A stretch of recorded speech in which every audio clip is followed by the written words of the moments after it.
여러분, 저와 여러분들은 지금 사도행전 7장 끝절의 이야기를 읽었습니다. 사도행전 7장의 말씀은요, 사도행전뿐만이 아니라 교회사 전체에도 굉장히 중요한 말씀 중에 하나입니다. 스데반 집사님의 이 땅에서의 마지막 시간, 마지막 설교, 마지막 모습이 기록되어 있는 이 굉장히 중요한 장면이 오늘 저와 여러분들이 읽은 하나님의 말씀이었습니다. 사도행전 6장에 보니까요, 유대인들은 스데반 집사님이 거룩한 성전을 부정했다고 그를 법정에 고소를 했습니다.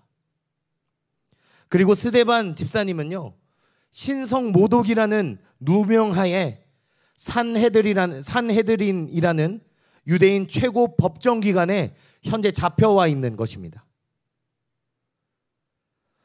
24명의 장로들, 24명의 제사장들과 22명의 서기관 총 70명으로 구성되어 있고, 그곳의 의장은 대제사장인 산헤드린이라는 최고 법정기관, 스데반은 그곳에 홀로 서 있는 것입니다. 비록 이스라엘은 그때 당시 정치적인 자유는 없었지만 로마는 이스라엘의 종교인 유대교, 그 독특한 종교만큼은 관여하고 싶지 않아 했습니다.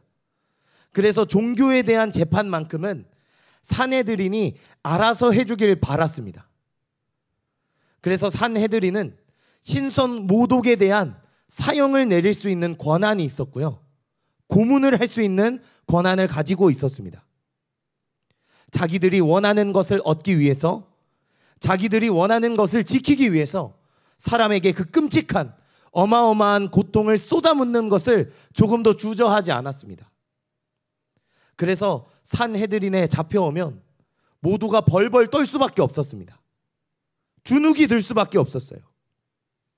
하지만 성경이 기록하길 스데반은 조금도 두려워하지 않았습니다. 위축이 되지 않았습니다. 오히려 성경을 보니까 그의 얼굴이 천사와 같았다고 기록을 하고 있습니다. 그리고 스데반은 담대한 마음으로, 소망으로 그들에게 진리를 전파하는데요, 여러분, 아까 유대인들이 스데반 집사님을 고소한 이유가 제가 뭐라고 말씀드렸죠? 신성 모독. 특별히 뭘 모독했다고요? 거룩한 성전을 모독했습니다. 성전을 부정했기 때문에 스데반 집사님이 잡혔다라고 말씀을 드렸는데요, 이에 스데반 집사님은 아브라함의 이야기로부터 시작해서 자신을 변호함과 동시에 진리의 말씀을 증거하기 시작합니다. 그 옛날 하나님께서 아브라함을 부르신 곳은 성전이 있는 예루살렘이 아니라 아브라함이 하란에 있기 전에 메소포타미아 저 먼 땅에 있었을 때에 그에게 먼저 나타나셨다라고 말씀했습니다. 여러분, 메소포타미아가 어떤 곳이죠? 사람들이 바벨탑을 쌓았던 곳이고요, 우상이 가득했던 곳이고, 하나님을 거절하고 하나님을 대적하는 모든 마술과 우상들이 가득했던 곳이 메소포타미아, 바벨론 지역이었습니다. 그 더럽고 음란하고 하나님과 아무 관계가 없는 그곳에서 하나님께서는 아브라함에게 나타나셨고, 하나님께서는 그를 그곳에서 부르셨다고 스데반은 증거하고 있습니다. 또한 요셉이 애굽에 있을 때 하나님은 애굽에서 잠깐 나타나신 것뿐만이 아니라 요셉과 아예 함께 거하셨다고 기록이 되어 있습니다. 심지어 모세는 미디안 광야에 있을 때, 거룩한 곳과는 전혀 거리가 먼 그 광야, 우상 숭배로 가득했던 그 미디안에 있을 때 하나님께서는 그곳 가시나무 떨기에 임하셔서 모세를 부르시고 역사하셨다라고 스데반 집사님이 증거했습니다. 그러므로 여기서 스데반 집사님이 말하려고 했던 것은요, 하나님은 성전에만 계신 분이 아니란 것입니다. 이 말로 하여금 스데반 집사님은 성전을 모독했다는 누명을 썼습니다. 물론 하나님은 성전에 계십니다. 지금 이곳에 계십니다. 우리의 예배를 받으시죠. 그러나 하나님은 성전에 묶여 계신 분이 아니란 것입니다. 하나님께서 원하시는 그 어떤 곳에도 임하실 수가 있다는 것입니다. 하나님께서는 주님이 원하시는 그 어떤 곳에서도 역사를 펼쳐가실 수 있고 말씀하실 수 있고 구원하실 수 있다고 스데반 집사님은 그렇게 말씀을 증거했다는 것입니다. 이 말은 스데반 본인의 말이 아니라 성경에 기록된 명백한 사실이었습니다. 솔로몬이 성전을 지을 때도 또 이사야 선지자가 말씀하신 대로 하나님의 보좌는 하늘이고 땅은 그분의 발등상이라고 명백하게 기록이 되어 있던 것입니다. 그러므로 당신들이 내가 한 말로 성전을 모독했다고 생각하고 나를 신성모독의 죄를 걸어서 고소하려고 했다면 사실 너희가 고소해야 될 사람은 내가 아니라 솔로몬이고 이사야라는 것입니다. 이렇게 스데반 집사님은 첫 번째 설교를 마칩니다. 이렇게 당시 어린아이도 다 알고 있었던 아브라함의 이야기, 요셉의 이야기, 모세의 이야기로 그 당시 최고의 석학들, 존경받는 랍비들, 제사장들, 율법학자들의 입을 틀어 막아버렸습니다. 거기에 있던 그 누구도 반박할 수가 없었습니다.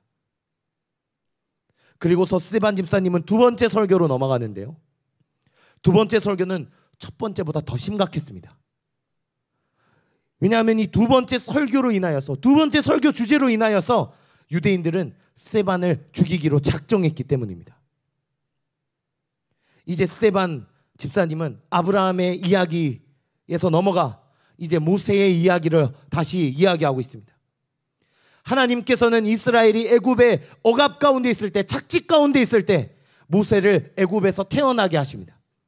그리고 바로의 딸이 모세를 입양함으로 모세는 바로의 궁정에서 자라나게 되죠.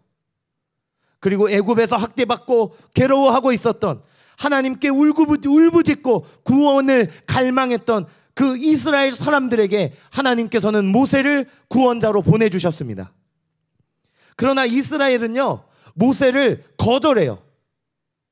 누가 너를 우리의 재판장으로 세웠냐? 네가 뭔데 우리를 판단하냐? 너도 우리를 죽이려고 하느냐? 근데 여기서요, 하나님께서는 그 거절당했던 모세를요, 다시 모세를 거절한 이스라엘의 구원자로 다시 보내십니다. 여러분, 이것은 굉장히 이해할 수 없는 구도입니다. 하나님께서는 모세를 이스라엘의 구원자로 세우셨지만 이스라엘은 그것을 거절했던 것입니다. 이 이야기는 요셉의 이야기로 바로 연결이 되었습니다. 하나님은 요셉으로 하여금 야곱의 가정에서 태어나게 하시죠. 그리고 요셉을 그들의 형제들과 가정을 구원할 자로 하나님께서는 요셉을 구원자로 세우십니다. 그러나 모세와 동일하게 요셉의 형제들은 요셉을 어떻게 했죠? 거절했습니다. 야, 저기 봐라, 꿈쟁이가 온다. 꿈꾸는 자가 온다. 저자를 죽이자, 구덩이에 빠뜨리자. 그런데 하나님께서는 그 거절당한 요셉을 거절했던 그 형제들에게 다시 보내서 구원할 자로 세우셨던 것입니다. 이 이야기를 바로 예수님의 이야기와 연결지어서 설교를 진행합니다.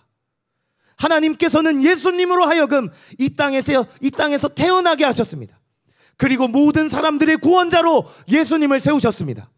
그러나 사람들은요, 예수님을 거절합니다. 그런데 이 하나님께서는 거절당한 예수님을 그 거절한 사람들의 구원자로 다시 세우시는 거예요. 여러분, 이게 기가 막힌 논리 구조지 않습니까? 스데반은 이렇게 이야기하는 겁니다. 그 어느 역사에서 이스라엘이 하나님께서 구원하도록 보내신 그 구원자 앞에 순종한 적이 있느냐? 언제 그 구원자를 인정한 적이 있냐는 말입니다. 하나님께서는 이스라엘에게 선지자를 보내셔서 하나님의 말씀을 전하도록 그들을 불러 세웠지만 이스라엘이 언제 그 선지자를 받아들이고 회개하고 그 말씀 앞에 순종한 적이 있느냐? 단 한 번도 없다는 거예요. 그리고서 스데반은 설교의 결론을 맺습니다. 그 설교의 결론이 저와 여러분들이 읽은 성경 말씀입니다. 다시 한번 읽어보겠습니다. 51절부터 53절입니다. 시작. 목이 곧고 마음과 귀에 할례를 받지 못한 사람들아, 너희도 너희 조상과 같이 항상 성령을 거스르는도다. 너희 조상들이 선지자들 중에 누구를 박해하지 아니하였느냐? 의인이 오시리라 예고한 자들을 그들이 죽였고 이제 너희는 그 의인을 잡아준 자요 살인한 자가 되나니 너희는 천사가 전한 율법을 받고도 지키지 아니하였도다 하니라. 아멘. 지금 스데반 집사님은요, 너희 유대인들이 나 스데반을 하나님의 율법을 거슬렀다고 신성 모독으로 고소했느냐? 고소는 내가 아니라 너희는 너희 자신을 고소해야 한다고 스데반 집사님이 이야기하는 겁니다. 만일 내가 여호와의 율법을, 모세의 율법을 거스리고 신성 모독죄로 너희가 나를 고소했다면 내가 아니라 너희와 너희 조상들이 지금 고소당해서 이 자리에 있어야 한다고 스데반 집사님이 이야기하는 것입니다. 여러분, 지금 스데반 집사님이 어디에 잡혀 있다고 제가 말씀을 드렸죠? 어디 잡혀 있다고 말씀드렸죠? 산헤드린. 산헤드린은요, 불과 몇 주 전에 6월절 전날 밤 불법으로, 기습으로, 여러분 밤에 재판을 여는 건 불법입니다. 그런데 기습으로 재판을 열어서 예수님을 죽이자고 결정했던 그 산헤드린 멤버 그대로 스데반 집사님 앞에 있는 것입니다. 불과 7주 됐습니다. 그때 그 재판을 이끌었으며 예수님에게 사형을 선고 내렸던 그 재판장, 대제사장이 바로 여기 있는 대제사장입니다. 그래서 지금 이 사람들은 알아요. 스데반 집사님이 무슨 말을 하는지 다 알아듣는 것입니다. 예수를 누가 죽였냐? 너희가 죽였다라는 것입니다. 너희가 언제 너희를 구원하기 위해 하나님께서 보내신 그 구원자, 너희의 선지자를 너희가 언제 인정한 적이 있느냐? 받아들인 적이 있느냐? 그 말 앞에 순종한 적이 있느냐? 단 한 번도 없다는 거예요. 그리고 그것처럼 너희가 예수님을 죽였다라는 겁니다. 예수를 죽인 자가 바로 너희라는 거예요. 그 누구도 반박할 수 없는 역사적인 사실이었습니다.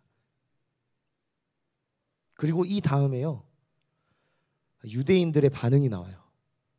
제가 말씀에 포함시키진 않았지만 여러분 54절을 한번 보시겠어요?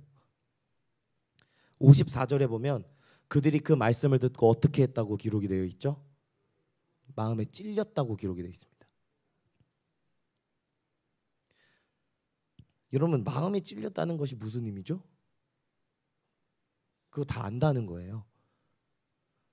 맞아, 스데반 지금 네가 하는 말은 틀린 거 없어. 다 맞아. 알아요. 근데 여러분, 그 다음 말이 기가 막힙니다.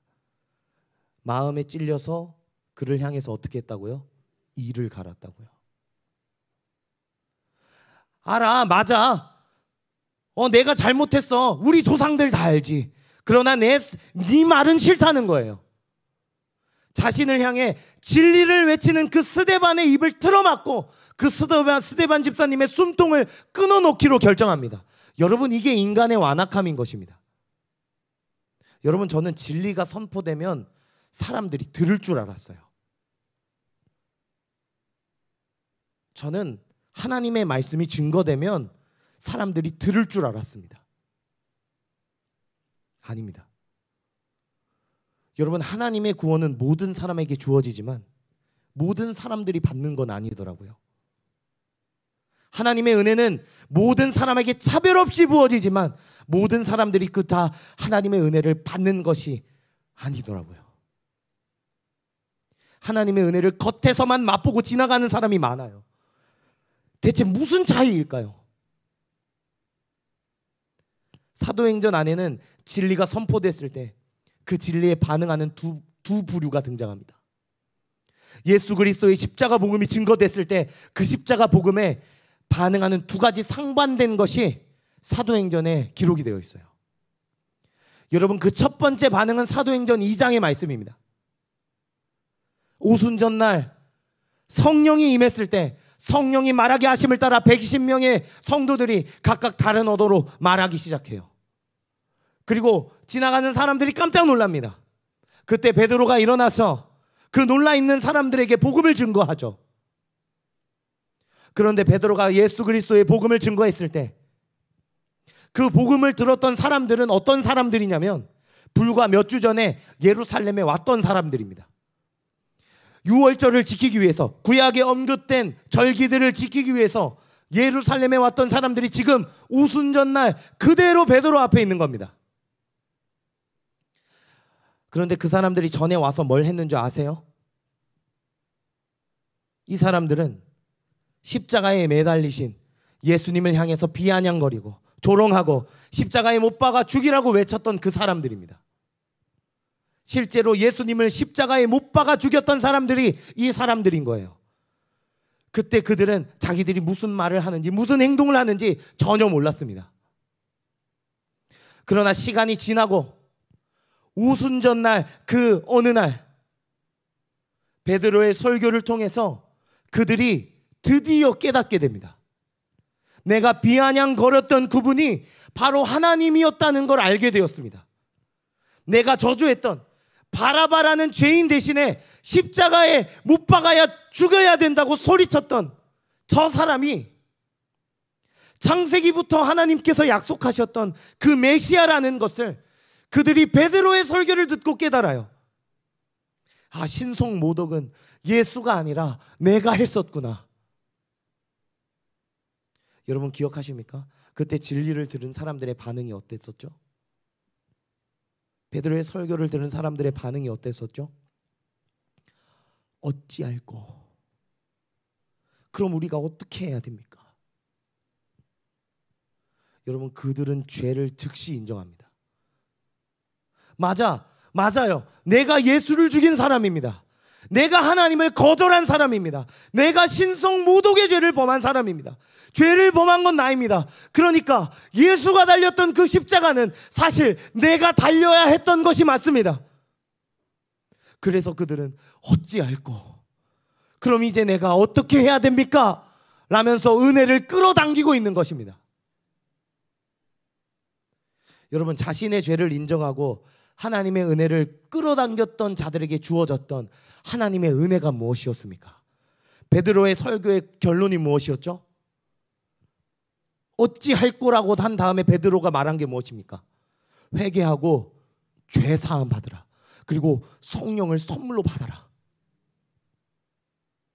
그들에게 주어진 하나님의 은혜는 죄 사함이었습니다. 아니, 니네 용서 못 받아, 복수할 거야, 이게 아니라 죄 사함을 받고 더불어서 성령을 선물로 받으라는 것입니다. 이게 하나님의 은혜였습니다. 십자가에 하나님의 아들을 못 박힌 죄인을 향해 하나님은 죄를 사하여 주시고 성령을 선물로 주신다는 것입니다. 그러나 사도행전에는 은혜를 받는 자만 기록되어 있지 않습니다. 진리를 선포했을 때 이와 반대되는 두 번째 반응이 오늘 저와 여러분이 읽은 본문의 말씀입니다. 그들도 알아요. 이게 맞는 말이라는 것을 압니다. 그런데 그들의 반응은 다릅니다. 그들은 어찌할 거라고 하지 않습니다. 그들은 이를 갑니다. 이를 갈아요. 진리를 말하려는 그 입을 틀어막으려고 하고 숨통을 끊어놓으려고 합니다. 절대로 인정하지 않아요. 여러분, 도대체 어디서 이런 차이가 생기는 걸까요? 왜 진리를 받아들이지 않는 것일까요? 왜 하나님의 은혜와 구원을 받지 않는 것일까요? 여러분, 이것은 굉장히 중요한 질문입니다. 오늘 설교의 제목처럼 하나님의 은혜를 받을 자가 어떤 사람인지 알아야 저와 여러분도 그것을 받을 수 있지 않습니까?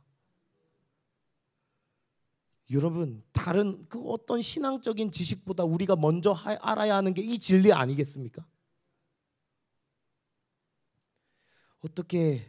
어떻게 하나님의 구원을 내가 거절하지 않고 받아들일 수 있을까? 어떻게 해야 하나님의 은혜가 내 삶에 임하는 것일까?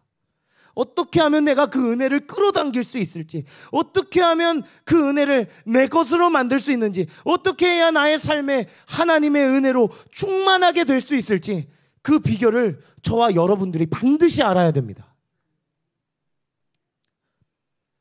여러분, 성경은 결코 애매하게 말하지 않습니다. 여러분, 죄송해요. 물 한 잔만 마시고 갈게요.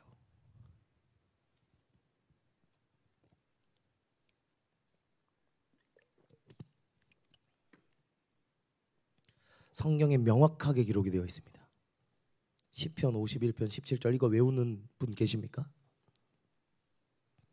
하나님께서 구하시는 재상은 상한 심령이라. 하나님이여, 상회하고 통회하는 마음을 주께서 멸시하지 아니하시리이다. 시편 34편 18절도 마찬가지입니다. 여호와는 마음이 상한 자를 가까이 하시고 중심으로 통회하는 자를 구원하시는도다. 여러분, 하나님 원하시는 마음이 무엇입니까? 여러분, 여기서 말씀하고 있는 상한 마음은요,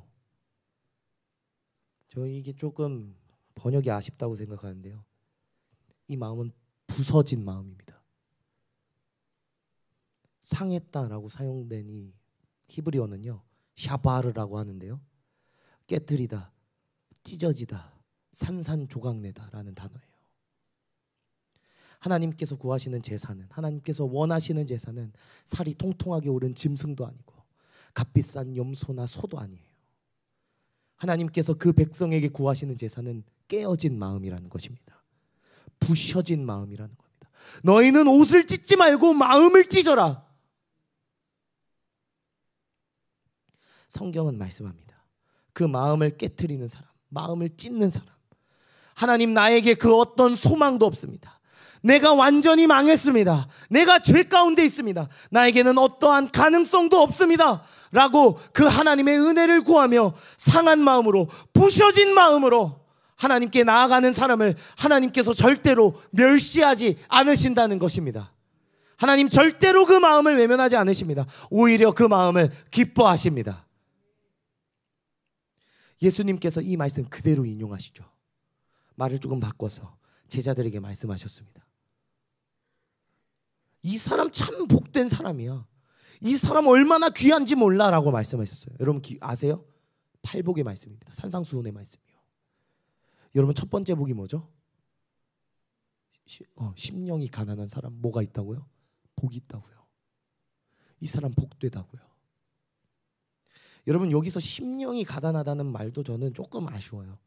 이 가난하다라고 표현한 단어는요, 성경뿐만이 아니라 그때 당시 헬라어 문학작품, 시, 수편, 소설 아주 많이 쓰인다. 이 푸토코스라는 단어인데요, 이것은요 마치 2, 3주를 굶은 거지가 음식을 구걸할 때 사용되는 단어예요. 또 자녀를 잃어버린 부모가 그 자녀를 찾을 때 절박한 마음으로 찾아다니는 그 마음 상태가 이 가난한이라는 단어입니다. 여러분, 저와 여러분에게 이 마음이 있습니까? 오늘 예배드리는 이 모임 가운데 정말 하나님의 은혜가 필요한 분이 계십니까? 여러분, 하나님의 은혜는 그냥 적선하는 정도가 아닙니다. 내가 조금 도와주는 정도, 내가 조금 관심을 가져주는 정도가 아니란 것입니다. 하나님께서 저와 여러분에게 주시고자 하는 하나님의 은혜는요, 온 땅을 말씀으로 창조하신 그 하나님, 아무것도 없는 완전한 어둠 속에서 빛을 만들어내신 그 하나님께서 저와 여러분들에게 생명을 주시기 위해 자신의 아들을 십자가에 몰아넣으시고 완벽한 죽음에서 완전한 생명을 이끌어내셔서 그 생명을 저와 여러분들에게 주셨다는 것, 이게 하나님의 은혜입니다. 그 은혜가 임하는 순간 저와 여러분들의 인생은 완전히 한 번에 변하는 것이죠. 여러분, 그 하나님의 은혜가 누구에게 주어집니까? 상한 마음으로 나가는 사람한테 주어지는 거예요. 그 마음을 깨트리고 나가는 사람, 나에게 정말 하나님 은혜 필요합니다, 나에게 정말 그 은혜가 절박합니다 라고 말하는 사람한테 하나님께서 그 은혜를 주시겠다고 약속하신 것입니다. 누가 오늘 이 은혜를 원하십니까? 여러분, 여호수아서에는요, 여호수아와 이스라엘 백성들이 가나안 땅에 정탐꾼을 보낸 이야기가 있습니다. 그리고 여호수아는요, 그 정탐꾼을 여리고에 보냄으로 말미암아 한 가지 사실을 깨닫게 됩니다. 하나님께서 멸망하기로 이미 결정하시고 작정하신 그 여리고 성에 절대 함께 멸망하는 안 되는 사람 한 사람이 있다는 것이에요. 여리고에 가득한 그 죄와 음란함과 탐심과 교만함과 그 죄에 대해서 하나님께서 그 엄중한 진노를 쏟아붓기로 작정하셨을 때 절대 함께 멸망당하거나 심판당하면 안 되는 한 사람이 그 성에 있다는 것을 여호수아와 백성들이 알게 됩니다. 여러분, 누군지 아세요? 라합. 여러분 라합의 직업을 아십니까? 기생이요. 다른 성경은 창녀라고 기록되어 있습니다. 그 단어가 맞아요. 누구도 거들떠보지 않는 여인, 험한 인생을 살았던 여인, 누구도 가치 있게 여기지 않는 부도덕한 죄로 온몸이 뒤덮여 있던 그 여인. 근데 하나님의 은혜가 그 여자에게 임해요. 사람들은 귀히 여기지 않았지만 온 땅을 창조하신 그 하나님의 눈은 그 여자에게 있었다는 것입니다. 그래서 이스라엘의 진격으로 말미암아 여리고 성이 멸망당할 때 그 여자의 집에서 붉은 줄 하나가 툭 튀어나와요. 그 여리고 성에 하나님의 분노가, 그 엄중한 심판이 멸망당하는 그 순간에 그 창녀의 집에서 붉은 줄 하나가 걸려져 있는 겁니다. 여러분, 이 의미가 뭐죠? 여기는 건너뛰어야 된다는 겁니다. 그 구원의 줄. 여러분, 이 예배 중에도 이 붉은 줄이 필요한 분이 계십니까?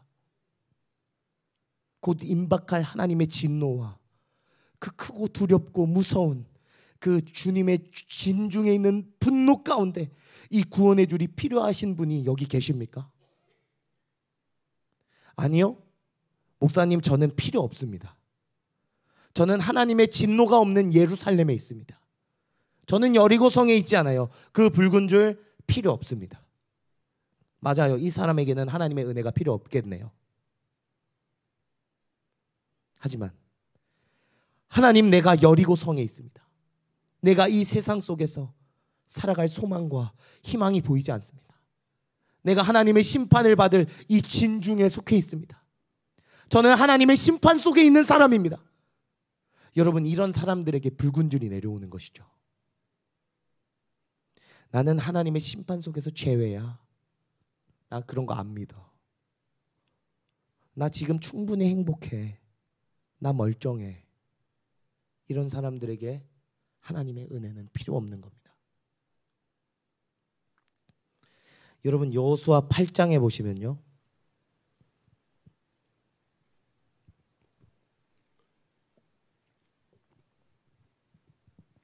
여러분,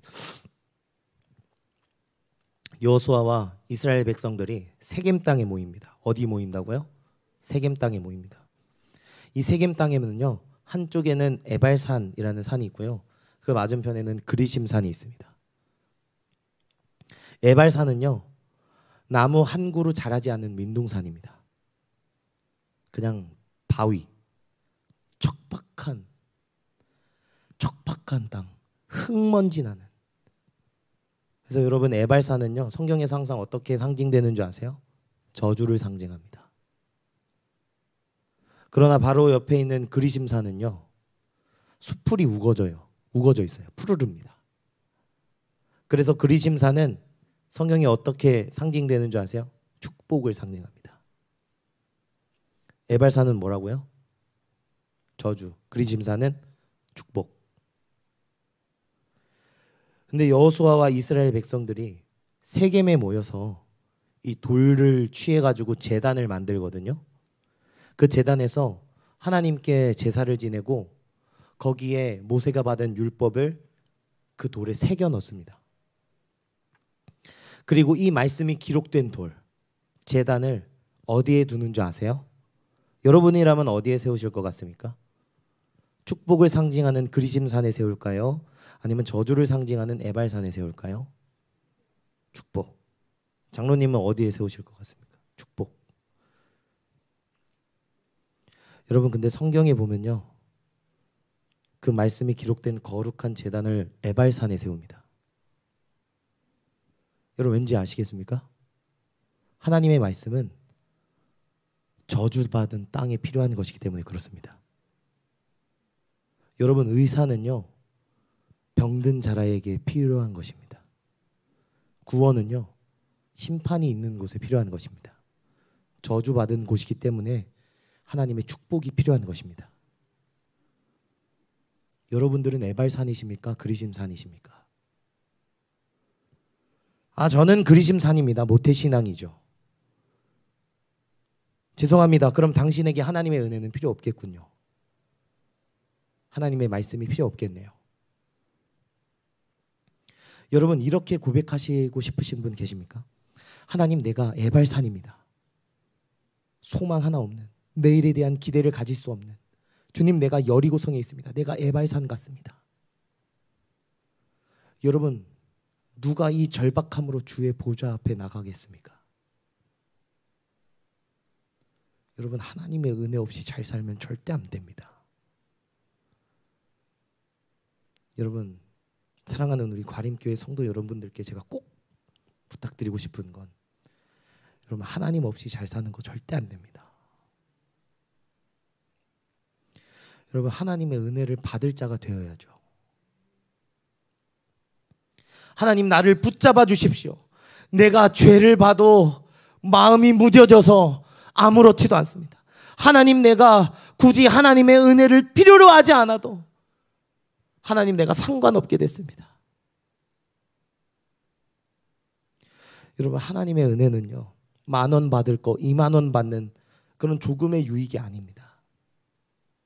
여러분, 하나님의 은혜가 없으면 여러분, 저와 여러분들이 살 수가 없어요.